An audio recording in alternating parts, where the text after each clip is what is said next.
प्रातःकाल की बेला है और सुबह सुबह मधु जी हमारे साथ हैं। हम कुछ गृहस्थी संबंधी विषयों पर चर्चा करना चाहते हैं कि आखिर नव दंपत्ति यानी गृहस्थी सुखी कैसे रह सकते हैं। भाई ना, सुखी कैसे रह सकते हैं, इसके लिए हम चर्चा करेंगे। मधु जी हमारे साथ हैं। ये कि एक सुखी गृहस्थ के लिए आप गृहस्थ में रह रहे हैं, गृहस्थ से आए हैं, तो क्या आप सासू के लिए, बहू के लिए, बेटी के लिए ऐसा क्या बताना चाहेंगे कि जासु दुखन से छूट मिल सके और सुखों की प्राप्ति हो सके, तो वो बताइए। देखो, सास और बहू में जब तक बहू नहीं आती है घर में, जब तक सास रहती है, और सास कैसे घर को संभाल के रखती है, वही सारे गुण बहू को शिक्षा दे देनी चाहिए। जैसे कि दाल चीनी का रेट भाव का पता रहता है, और आलू प्याज का पता रहता है, नमक से मिर्च का पता रहता है, दाल से चीनी तक पता रहता है। यानी कि जो जो हमें पता है, जिस तरीक़ा से संभालती है कमाई के हिसाब से, उसके हिसाब से घर को संभालना, वही शिक्षा। जैसे दूध में से घी निकाल कर घर में तैयार करना, तो ये घरेलू बातें हैं। और इस घरेलू बातों में ही जैसे खुद चलती रही हैं, उससे ज़्यादा और बढ़िया जितना हो सकता है अपनी बहू को सिखाएं। बहू को रेट भाव का पता लग जाए, वो ख़रीदारी करें, और कहीं ऐसा नहीं हो कि 25 रुपये किलो के रेट से आलू हैं और लेके 50 के रेट से आ जाए। तो मतलब आप ये कहना है कि सासू अपनी बेटी को ट्रेनिंग दे, जो सब चीज़ उसी से करवाए, स्वयं ना करके, स्वयं ना या अपने आप करती रहे। नहीं, स्वयं नहीं करें। चाबी ताली की ये तो सासू तो जेब में धरे रखती हैं सब चाबी। नहीं, चाबी छल्ला जो रखती हैं वो मरने के बाद में भी छोड़ी जाती है, और उसको पहले छोड़ा जाए तो ये तसल्ली हो जाती है हर सास को, हर माँ को, कि मेरे बच्चे अपने घर को संभाल सकते हैं। अच्छा। हर पैसे का हिसाब किताब रखना, चीज़ छल्ला जो भी होता है उसका सब रखने की उनको ट्रेनिंग हो जाती है। अपने ही सामने अगर ये चीज़ देख लेते हैं तो दिल को तसल्ली रहती है। और जैसे मैं फिर दोबारा कहती हूँ यही बात कि अपने से ज़्यादा जितना नहीं संभाल पाई, उससे ज़्यादा बहू को सिखाए। कहीं अच्छा, कमी, ऐसा कहीं अपने से कमी रह जाती है, अच्छा, तो वो सिखाया जाए। मतलब ऐसा भी तो हो सके है कि एक बहू आ गई और बेटा 4 हो, फिर दूसरी बहू आ गई, तो फिर क्या करे? वो तो चार्ज फिर सासू पे तो है ही नहीं, फिर कौन करे? फिर क्या स्थिति हो? उसमें ये होता है कि बड़ी बहू को जो सिखाया गया है, हाँ, और सीखने से उसको और दुगना ही मिला होगा, वही नहीं जो सिखाया वही मिला है, उसको तो और ज़्यादा मिला होगा। करते करते प्रैक्टिस जो हो जाती है तो उसको इस तरीक़े से और ज़्यादा मिला है। वो छोटी वाली जब आती है तो अपनी बहन की तरह, अपनी बहन मान के उसको उसी तरीक़ा से पाठ पढ़ाए। अच्छा। और जब तीसरा नंबर आता है, जो उसने सीखा है तो उसको भी ऐसे ही डबल हो गया है और ज़्यादा ट्रिपल हो गया है, तो उसको इस तरीक़ा से शिक्षा दें, बहन समझ गई। अच्छा, जैसे जैसे जिसके 4 हैं उनको इस तरीक़ा से चलना चाहिए। और नहीं, वो यदि ऐसे नहीं चलते हैं तो क्या होता है, ऐसे चलते हैं तो क्या होता है? जैसे आप बता रहे हो, यदि ऐसे चलते हैं तो क्या होगा? यदि ऐसे, बहुत अच्छी बात है, ऐसे चलते हैं तो।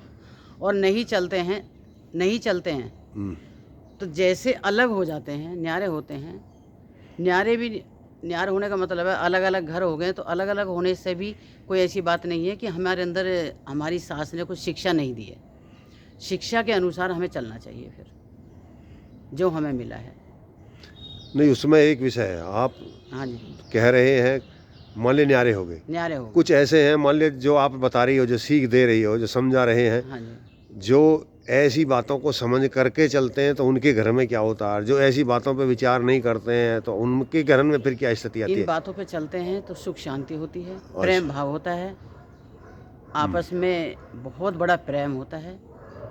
और जिस घर में ऐसा नहीं होता है वहाँ दुखी, कलेश और ऐसले फैसले में ही रहते हैं।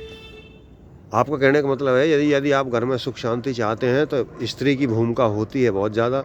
स्त्री घर को संभाल सकती है, स्त्री संभालती है, और वो उसको संभालना चाहिए जो नायक हो।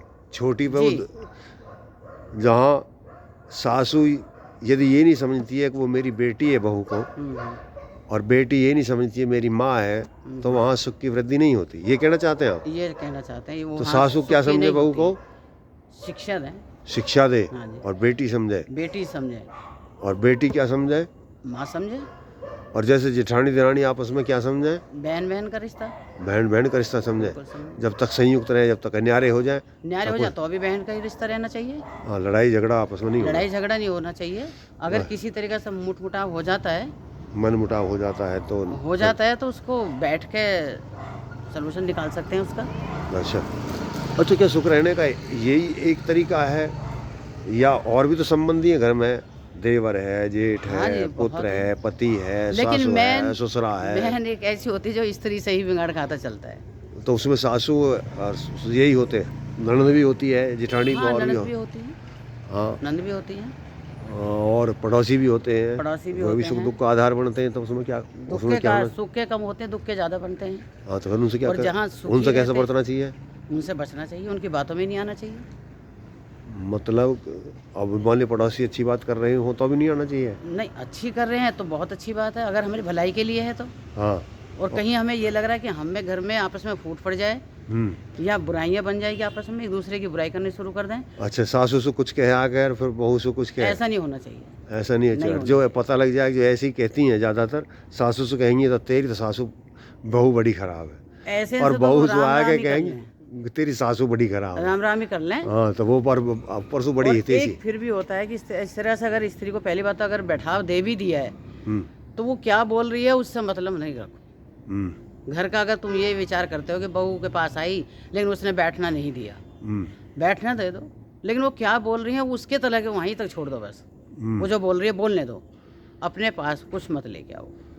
नहीं वो फिर भी ऐसे को तो आना ही नहीं चाहिए, बैठना भी नहीं देना चाहिए, फिर भी ये बात है। हाँ, जब पता और लग कुछ जाए, धोखे से दे भी देते हैं बैठाना तो उसकी बातों को वहीं तक छोड़ दो, उसके पास तक ही। हाँ, जब ये पता लग जाए, और एक और भी इसमें मान लिया पता लग गया सासू को और बहू को कि ऐसे कहती है, हाँ जी, तो यदि जैसे सासू से उसने कुछ कही है, हाँ जी। सासू उस बात को बहू से शेयर कर दे कि तेरे बारे में ऐसे कह रही थी, और बहू उसको कही बात बहू सासू से शेयर कर दे, तो लड़ाई नहीं होगी। दोनों का रूप जो है कि नहीं वो, होएगी। हाँ, वो जब कामयाबी मिलती है ऐसी ने कि सासू ने बहू के बारे में बताई कि तेरी बहू तेरी बड़ी खराब है, और वो सासू फिर बहू में नहीं बताती। जब जहर फैलता है, हाँ, तब जहर अब फैलता है। अपनी सोच तो बना लेगी, हाँ। लेकिन बहू को बताएगी नहीं। हाँ, तब जहर फैलता है। अब ऐसे ही उसने फिर बहू से कही आकर के, और तेरी सासू तो बहुत खराब है, बहुत बुराई करती है तेरी, और वे और मैंने दोनों सासू से तो कुछ कही नहीं, लेकिन अपने मन में एक सोच बना ली। बना यदि वो वह बात सासू से ही कह दे कि ये महिला ऐसे कह रही थी आपके बारे में,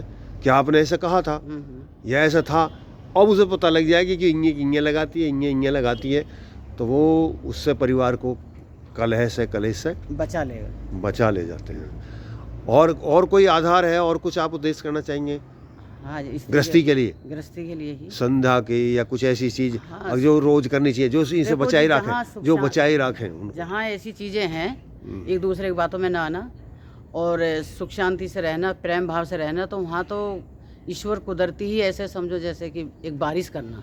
अच्छा, कुदरती वहाँ तो एक प्रेम भाव के साथ में ये संध्या का भी एक ज्ञान आ जाता है, हवन का भी आ जाता है।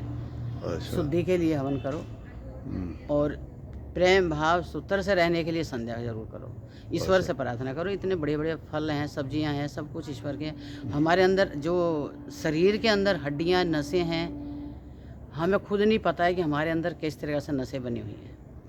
ईश्वर को एक एक का पता है। जी, यानी परमात्मा का ध्यान भी सुख शांति के लिए बहुत करना चाहिए, जरूरी। और उस ध्यान में या प्रार्थना में ये मांगना चाहिए हमारे घर में कलह ना हो। कलह तो होना, हाँ जी, हाँ, कलह तो होना ही चाहिए। मेरी वाणी की वजह से जी, मैं ऐसा ना बोलूँ जो घर में आग लग जाए। हाँ जी, एक ही ऐसा ऐसा हो जाए तो बोलो। पूरा घर परेशान है। हाँ, मैं मीठा बोलूँ जो दूसरे को अच्छा लगे। जी, और जो ज़्यादातर ऐसा भी तो होता है कि वो जानती नहीं है कि मैंने गलत बोल दिया। नहीं नहीं, ऐसा नहीं है। हैं? अगर नहीं जानती हैं, ऐसा महसूस नहीं करती हैं, तो जिसके साथ में हुआ घर में उसको एहसास दिलाना चाहिए, अगर उसको ऐसा है तो। और नहीं है तो परिवार में ऐसा तो हो नहीं सकता कि कोई समझदार नहीं हो, एक तो ज़रूर मिलेगा। जी, और नहीं भी मिलता है तो कोई बहुत बड़ा अगर पड़ोसी में हो या रिश्तेदार में हो तो उससे नॉलेज ले लीजिए। धन्यवाद मधु जी, आपने हमको ये इंटरव्यू दिया, लोग बागों के हित के लिए अच्छी बातें बताई, आशा है कि लोग बाग इनका लाभ लेंगे और अपने घर में सुख शांति करेंगे। ओम शांति। धन्यवाद।